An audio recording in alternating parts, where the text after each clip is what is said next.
Hello, everybody, and welcome to a brief discussion of the Trump-Putin ceasefire agreement that was just reached today.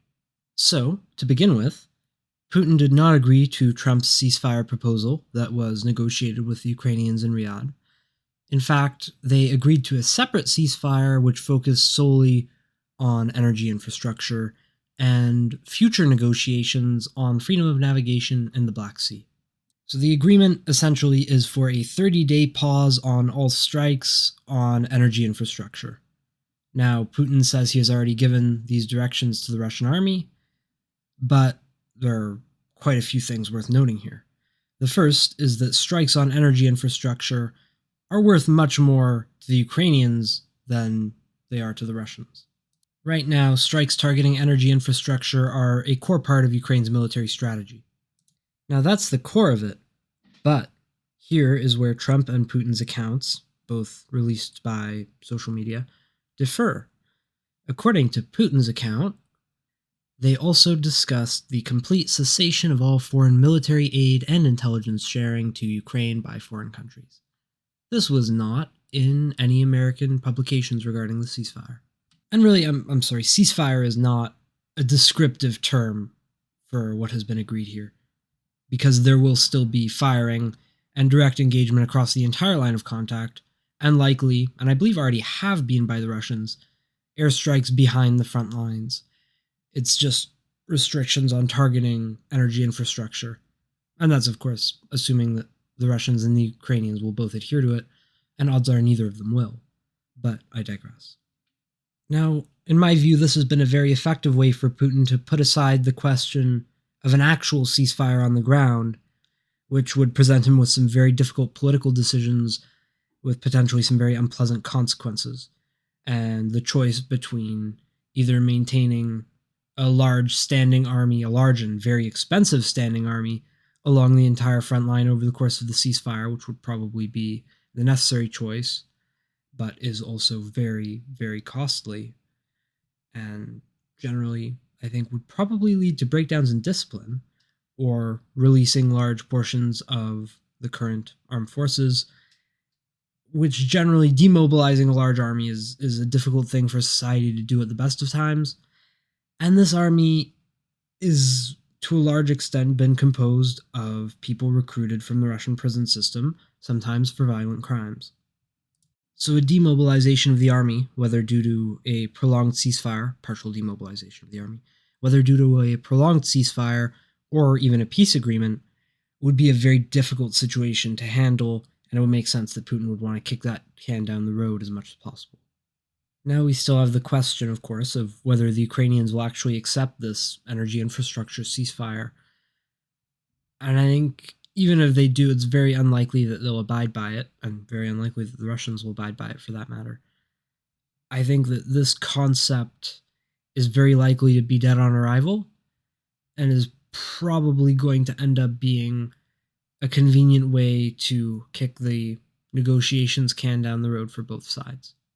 Now, keep in mind that negotiations would likely be a very thorny political issue for both Putin and Zelensky, especially given that despite certain perceptions in Western media, and particularly on the Western right, Zelensky is a moderate in the Ukrainian context, or fairly moderate. Now, if Ukraine was to hold an election tomorrow, based on the most recent polling data that I have seen, you would be likely seeing the victory of a more hawkish candidate and not a more moderate one. Now, regarding the 30-day total ceasefire agreement that the Ukrainians and Americans agreed to propose at Riyadh, the Russians said that it would require both a more effective, or I suppose a concept for how to effectively monitor and enforce the ceasefire, and they've already rejected European peacekeepers as an option for that, and also an end to compulsory mobilization and armament for Ukraine and the Ukrainian military. So that's a very sideways way of completely refusing the ceasefire offer. And I think it is very important to emphasize that this was not at all Putin agreeing to Trump's ceasefire proposal. Now, two more things worth discussing.